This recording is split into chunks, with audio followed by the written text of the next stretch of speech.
Steve Thurman here. We're in beautiful Ljubljana, Slovenia at the BCHBliss Conference. First of hopefully many conferences to come in the future. I don't know if they'll be back here or not, but this is a fantastic location, so we've enjoyed our stay thus far.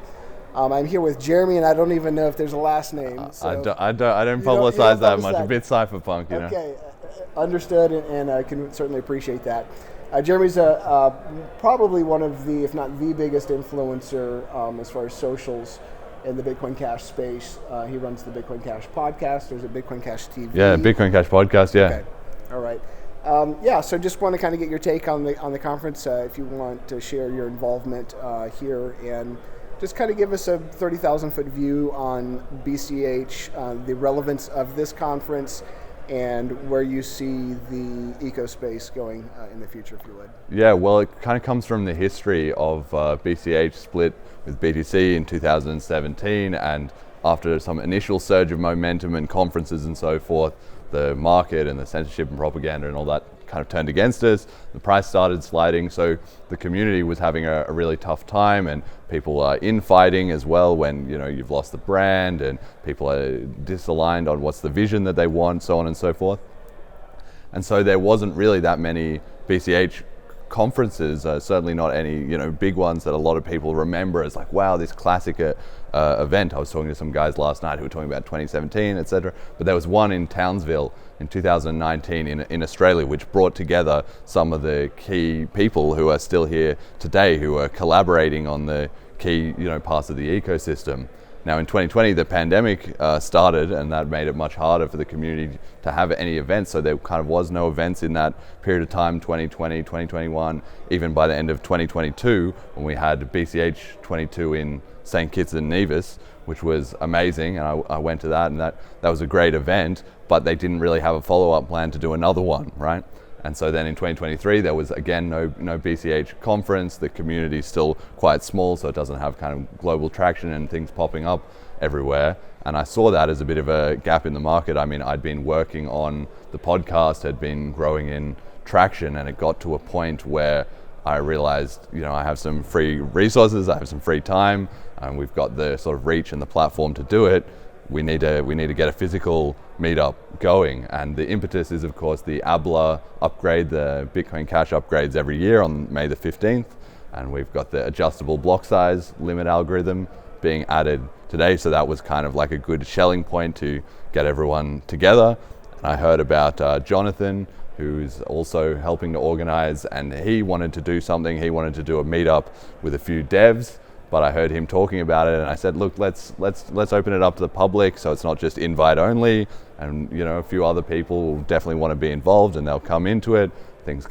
One thing led to another, and Ryan as well, Ryan Giffen and Jonathan Silverblood, and I with sort of the organizing team, and we put the event together. It's taken 6 to 9 months of kind of background work, and here we are today, and we've had a 2-day conference, and everybody's having a great time. We've had 45 people from 22 different countries, so it's a huge international spread, and for a very global but still somewhat small community, I've been thrilled at the turnout. Yeah. Fantastic. Now I know we are here specifically to celebrate, if you will, the ABLA upgrade, which is, I've heard it as adaptive block size limit algorithm. Yes. And adjustable, I guess they're one in the same. I think it's technically adaptable. Adaptive. Okay. Yeah.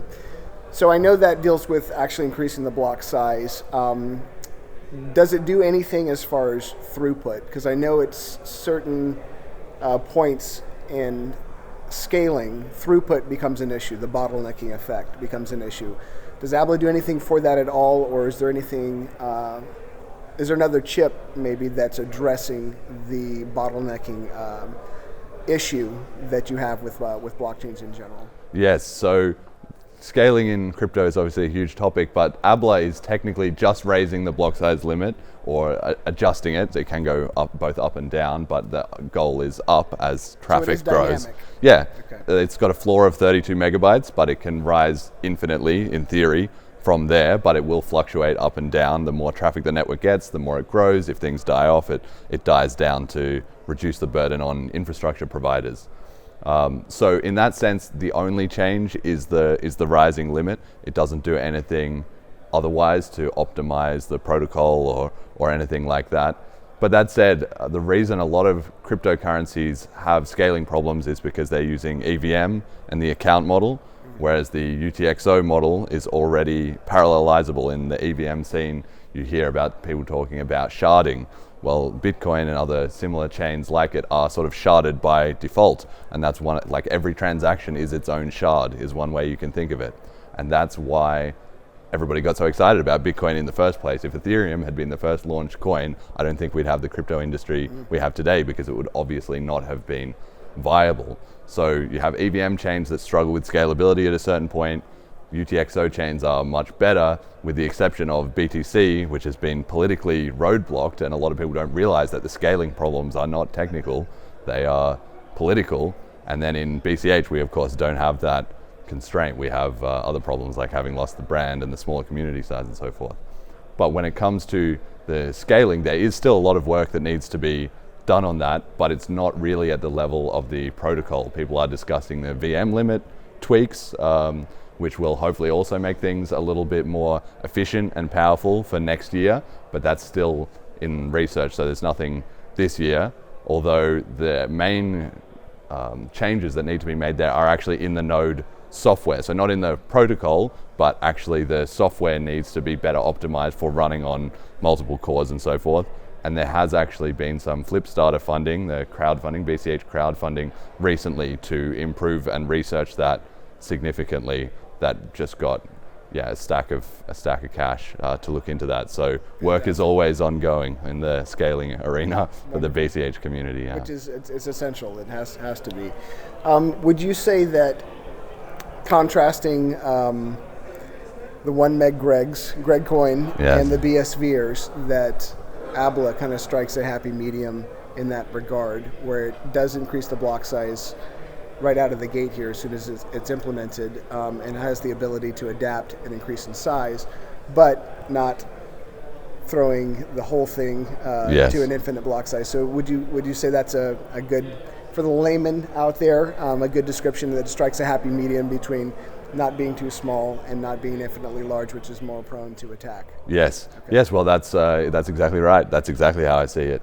You know, it's kind of a spectrum, and like all things in life, you know, people say, you know, to choose the middle path. I mean, maybe I'm a bit Buddhist or something. I don't know, right? But moderation in all things, including moderation, is what my friend sometimes says. But when it comes to BTC, it's just like a ridiculously small end of the spectrum. Like I said, it's down to politics and history and a lot of things, but technically it doesn't make sense. As an engineer, technology improves, everybody knows that, right? So that's just like too small, and then BSV is just too big, and I don't know why that some people like that idea. I don't know, like if you had, I think of it like a car, right? If you had a car and you only had it in first gear, even though it has 5 gears, you're not getting very far. But the solution to that isn't to rip out the gearbox and say, there's, you know, just put it in 5th and drive until it burns out, right? You need to smoothly adjust with what the machine is capable of, and that's exactly what the sort of moderate BCH community has, like a Goldiblocks strategy, right? Not too big, not too small, just right. So that's exactly the intention of the upgrade, and it's been very carefully assessed so that it will hopefully stay. If the community needs to change it, we will, but the research has been done that it should approximate the right amount of growth, you know, relative to technology and the speed that we can improve, as well as growing activity on the network. Got it. Craig Wright aside, it seems like the BSVers did get quite a few things right in their approach, or at least their ideal. What? Can you say anything? So that I knew you would ask me that, but and I don't know enough. I don't disagree, but I'm just curious what you're thinking of. I think let's put it this way. I think their heart was in the right place. I think they got absolutely hijacked. At the end of the day, I don't believe an infinite block size is the right approach, but I think what they were trying to accomplish was in the right place, and maybe everybody thinks that same thing as well. I guess what I'm trying to get at here is that there's smart people in that space.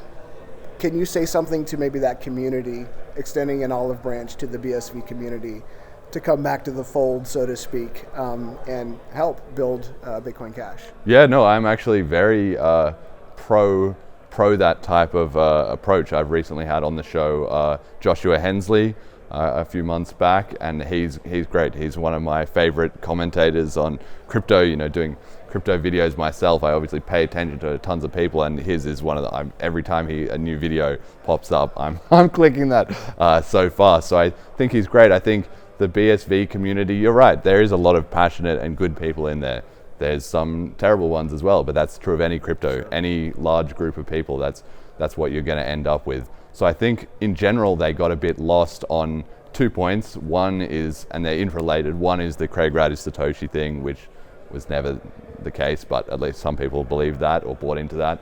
And the other thing is some of the technical aspects, like unlimited block size, the market will just fix it or whatever, and that comes from not really understanding the engineering from my point of view.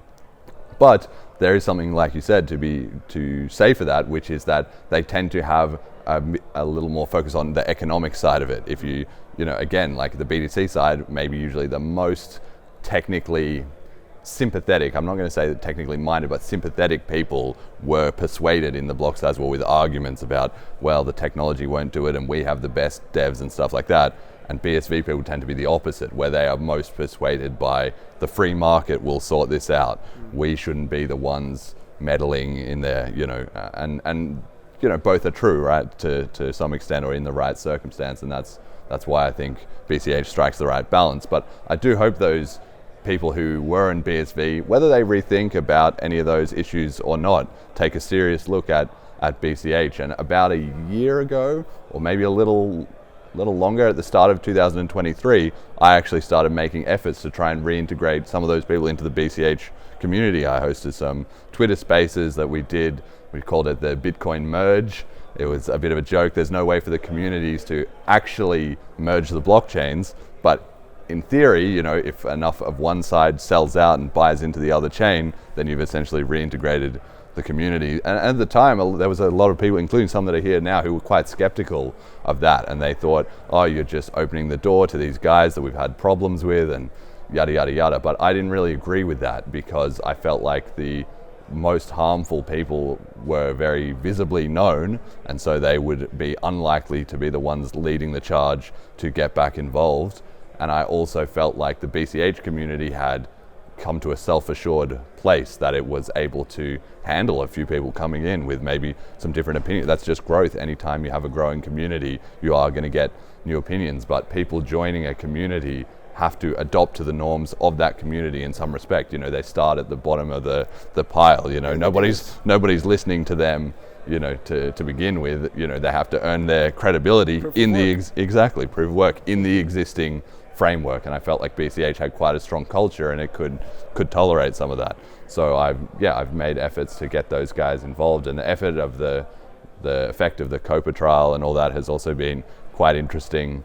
That things seem to be kind of degenerating in their space, but I would not write them off, or I don't know. There's passionate people there. Some of them have good ideas sometimes. That's the credit I'll give them. So they might come up with something that will surprise me, and I'll keep an eye on it for that reason. Fantastic.